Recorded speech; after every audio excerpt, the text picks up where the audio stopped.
Ayong adlaw kanatong tanan og ning taknas kabuntagon mga kaigalaan og kaigsuonan dalaygon ng Dios og dinhi na punta sa paghisgot bahin sa prinsipyo sa napulo ka mga sugo. Dinhi na ta sa ikawalong sugo.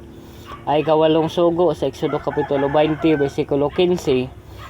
Dili ka magpangawat. Kunay gitudlo sa kasulatan ug mao na ang nasulat sa ikawalo nga sugo. Ug nagtudlo na mga higala sa prinsipyo sa pagkamatinud-anon kon honesty sa English.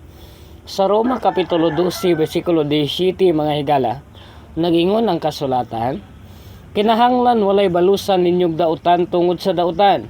Hinunua tinguhaan ninyo ang pagkamaligdong diya sa atubangan sa tanang tao. Sumatod pa mga higala, ang bersikulo nagtudlo, walay balusan ninyong dautan tungod sa dautan, hinunua tinguhaa ang pagkamaligdong diha sa tubangan sa tanang tao. Kung mangawat ang tao mga higala, ligdong paka ang pag-ilasa ubang tao kaniya, dili na gyud no. Unya matod pa sa kasulatan, tinguhaa ninyo ang pagkamaligdong diha sa tubangan sa tanang tao.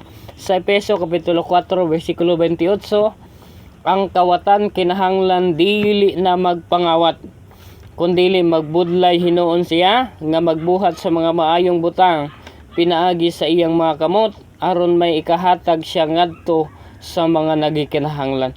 So ang kawatan daw dili na magpangawat, hinuon magkugi na, magbudlay na mga higala aron may ikahatag siya ngadto sa mga nagikinahanglan. But pasabot dili na lang ang iyang kaugalingon ra mo iyang gihunahuna, kundi naghunahuna ano pa siya sing isig katawo nga pinaagi sa iyang pagkugi, dili na diha sa pagpangawat mga higala, makatabang pa siya sa uban. Tabangan niya yung kaugalingon, natabangan niya ang laing tao. Sa 2 Tesalonica kapitulo 3 bersikulo 10 ngadto sa 12, kay bisan gani sa diha pa kami uban kaninyo, among gihatag kaninyo kining maong sugo. Kung adunay magadumili sa pagbuhat, ayaw ninyo siya pagpakana.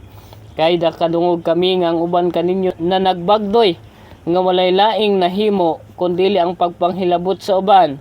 Karon ang maong mga tao among ginasugo gitambagan diha sa Ginoong Hesukristo nga kinahanglan magbudlay sila nga malinawon og sa ingon ni ana magakaon sila sa ilang kaugalingong pagkaon.